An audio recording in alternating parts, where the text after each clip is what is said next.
안녕하세요. 이병환 의원님 반갑습니다. 네, 안녕하세요. 40여 년 동안 서울에서 활동하시다가 지난해 고향 광주에 정착하셨는데요. 귀향한 소감이 어떠십니까? 글쎄 이제 아직 시민권까지는 못 받은 것 같고요. 고향이긴 하지만은 그래도 40여 년 고등학교 졸업 후에 이제 돌아왔기 때문에 아마 영주권은 이제 받은 거 아닌가 그런 생각이 듭니다. 이제 그 동네 분들하고만 이렇게 같이 어울리려고도 상당히 시간이 걸릴 것 같습니다. 먼 바다에서 살다가 본래 태어나고 자란 곳으로 돌아온다는 모천 회귀가 연상이 되네요. 지난 금요일 경총 주최 특강에서는 이 의원님께서 광주의 5가지 과제에 대해서 강연을 하셨다고 들었습니다. 어떠한 내용이었습니까? 이제 우리가 2014년 광주가 상당히 우리 광주의 미래를 좌우할 큰 여러 사안들이 있습니다. 예를 들면 KTX가 그때 본격 개통이 되고 또 국립아시아문화전당이 또 완공이 되고 또 저희 빛가람시라고 그러니까 전남 광주 공동 혁신도시가 그때쯤에는 본격 가동이 됩니다. 그리고 그 다음에 2015년에는 광주 유니버시아드 대회.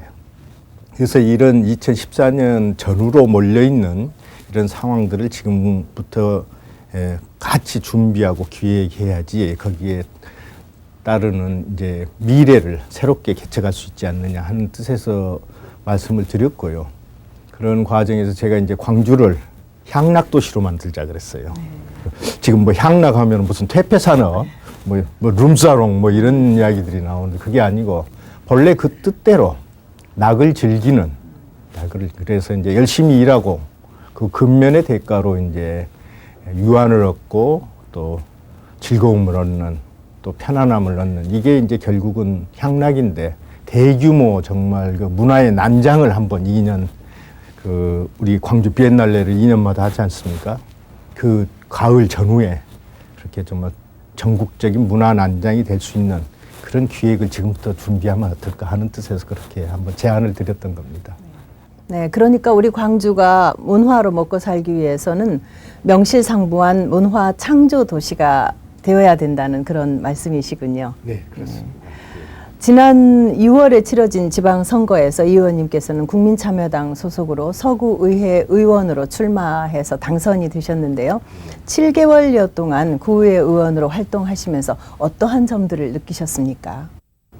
그동안 언론 생활이나 또는 대통령 참모 역할을 하면서 전국적인 규모 이런 걸 가지고 이제 국정 큰 전략적인 방향 이런 걸 쭉 하다가 어쩌면 국정의 마지막 실핏줄이랄까 이런 문제를 이렇게 들여다보니까 참 이런 문제가 이렇게 움직이고 있구나.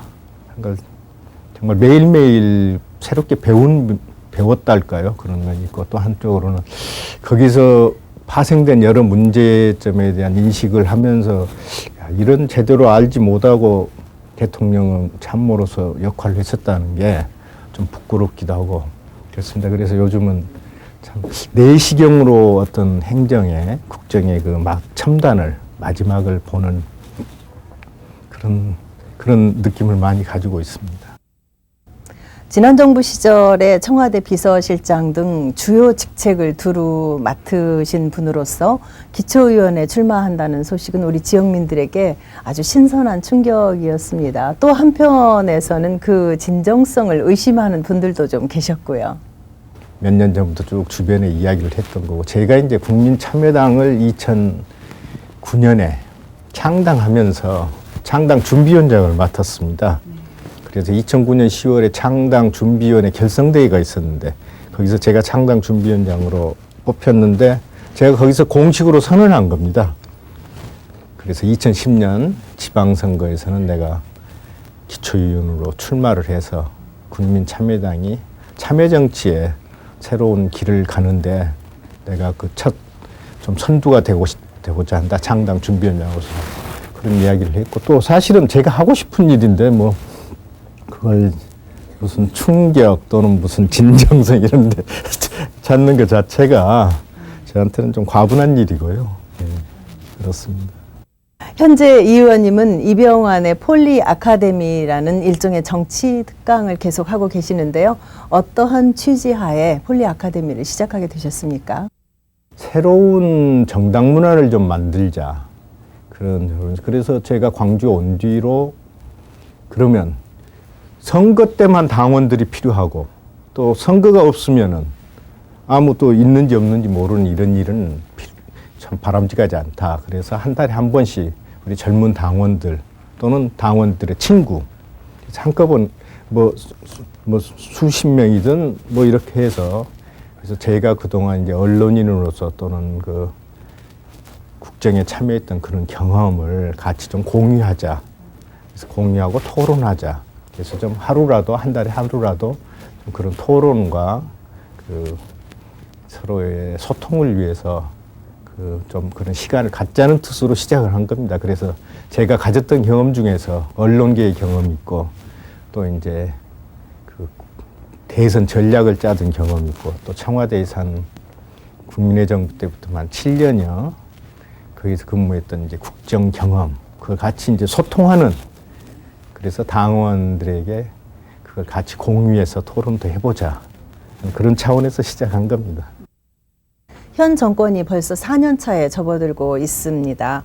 하지만 아직도 나라 안에는 많은 문제가 혼재하고 있는데요. 이 의원님께서는 현 정세를 어떻게 보고 계십니까? 예를 들면은 회사의 사장은 사원들을 뽑습니다. 그러니까 자기가 필요한 사람 뽑기도 하고 혼내기도 하고 버리기도 하고 예를 들면 내치기도 하고 그러고 그런 날 대통령이나 공직은 국민이 그 사람을 뽑습니다. 국민을 뽑을 수는 없거든요. 그 차이입니다. 저는 그렇게 보거든요. 그래서 그런 국정 철학의 문제에서 모든 게 비롯되지 않나. 예를 들면 연평도 사태나 이 최근에 구제역 사태 같은 거 정말 큰 문제거든요. 국토가 포격을 바로 당한 거거든요. 그러면 그 순간 적어도 그날 예를 들면 그날 9시 뉴스 이전에는 다들 대통령이 직접 국민 앞에 나타나서 상황을 설명하고 어떻게 하겠다. 이런 게 분명하게 바로 전달이 돼야 되거든요. 국군 통수권자이고 국가 운수고. 얘는 구제역 같은 도 지금 한 달 반이 되는데 엊그제야 이 긴급대책회의다. 이런 건 조금 그건 좀 국민에 대한 주권자에 대한 그런 좀 철학의 시각 차이가 너무 큰 거 아닌가 하는 그런 생각이 듭니다. 그런 데서부터 오는 혼란과 혼재가 오는 상황이 아닌가 그런 생각을 하고 있습니다. 네, 소통을 기반으로 모두가 차별 없이 편안하게 사는 정의로운 사회가 실현이 되기를 우리 국민들은 모두 바라고 있을 겁니다. 그래서 그런지 지금은 모두 고인이 되셨지만 김대중 노무현 전 대통령의 빈 자리가 더 크게 느껴진다고 말하는 국민들이 참 많습니다. 그 언론들 또는 인터넷을 보면은 뭐 가장 그 위대한 지도자가 누구냐 하면은 예전에는 박정희 대통령 이렇게 난 요즘은 노무현 대통령, 김대중 대통령이 항상 수위를 차지하고 뭐 이렇게 같이 하는 그런 게 많이 보고 있습니다. 왜 그럴까? 그러면 이 두 분이 무슨 특성이 있었을까? 첫째는 민주주의에 대한 확고한 철학이 계셨죠. 민주주의에 대한. 그리고 그걸 실천하려고 어떻게든 확대하려고 그랬던 분이고 두 분 다. 그리고 무엇보다도 이제 국민의 안전과 한반도의 평화에 대한 확고한 신념이 계셨죠. 그래서 어떻게든 한반도에서 더 이상 전쟁이 일어나서는 안 된다 하는 그런 그래서 그걸 위해서 남북의 평화 정책 그리고 평화 공존 햇볕 정책을 통해서 포용 정책을 통해서 그걸 발전시켰지 않습니까? 예를 들면은 참여정부 5년 동안에요. 이 전사자가 한 명도 안 난 시기입니다. 역대 대통령 중에 전사자라는 건 남북 간에 또는 해외에서 이렇게 우리 국군과 타 또는 적과의 이걸 통해서 이제 군인이 죽은 걸 전사하는데 그게 없었던 거거든요. 그런 시기고 또 하나는 인권이라는 그 민주주의 그리고 복지라는 우리 공동체를 어떻게 함께 발전시키고 유지시켜 갈 거냐에 대한 분명한 의지와 철학, 신념을 가지셨던 분들이고, 그게 이제 오늘의 이 정말 그 지금 현 정권과의 너무 대비가 되고, 특히 균형 발전 문제나 이런 게 너무 대비가 되기 때문에 새롭게 정말 그래 뭐 당연한 일이기도 하겠지만 이 너무 그 차이가 큰 거 아닌가. 그리고 너무 거꾸로 가고 있다 하는 데 대한 국민적 실망 또는 그런 좌절 이런 게 반영된 저희가 아닌가 그렇게 생각을 합니다.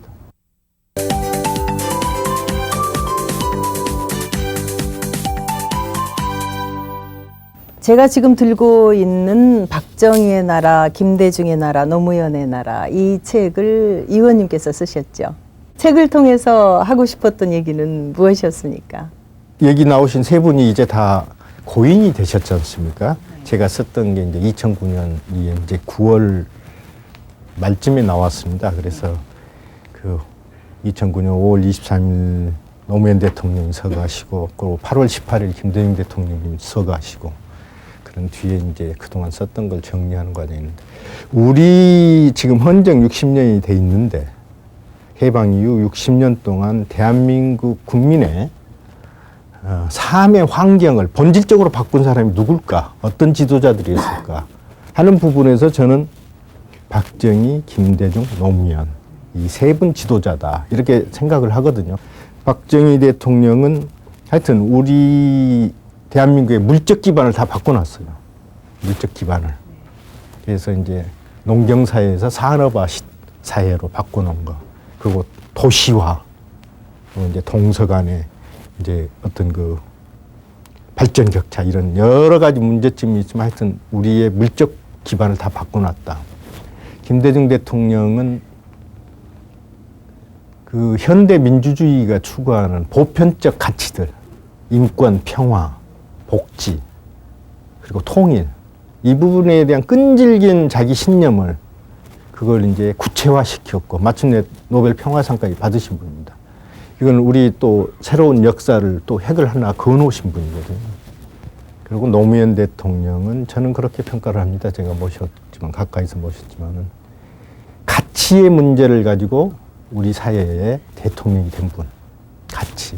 그러니까 가치라는 게 다른 게 아니라 무엇이 옳고 그르냐. 기회주의는 나쁘다. 또 불의와 정의는 어떤 차이가 있느냐. 그리고 그걸 종합적으로 해서 원칙과 상식의 사회를 만들어가자. 그래서 균형 발전, 친일 청산, 그리고 뭐 이제 그 용산의 미군 기지 이전, 이런 모든 우리 사회에 내재해 있던 그동안 우리 가치 체계에 그 혼란을 주었던 그런 문제를 이게 하나하나 정리하신 분입니다. 그리고 공권력에 의한 피해자에 대해서도 국가원수로서 사과를 했지 않습니까? 4.3 뭐 제주 문제에 대해서도 제주 도민들에게 가서 국가원수가 이건 국가가 잘못한 거다 사과를 하셨고, 균형 발전 문제를, 그래서 세종시 혁신도시 이런 것, 이런 그래서 가치의 문제를 가지고 이 대통령이 됐고, 그걸 5년 동안 해오셨던 국정의 과제로 해오셨던 분이다. 그래서 저는 이런 세 분이 지난 60년을 해왔고, 그리고 이런 정신이 앞으로 미래의 한 세대를 또 지배할 거다 하는 차원에서 제가 감히 이렇게 이제 나라라는 표현을 써서 박정희의 나라, 김대중의 나라, 노무현의 나라 이렇게 표지를 붙인 겁니다. 네. 지난 정권에 대한 균형 잡힌 시각을 통해서 한국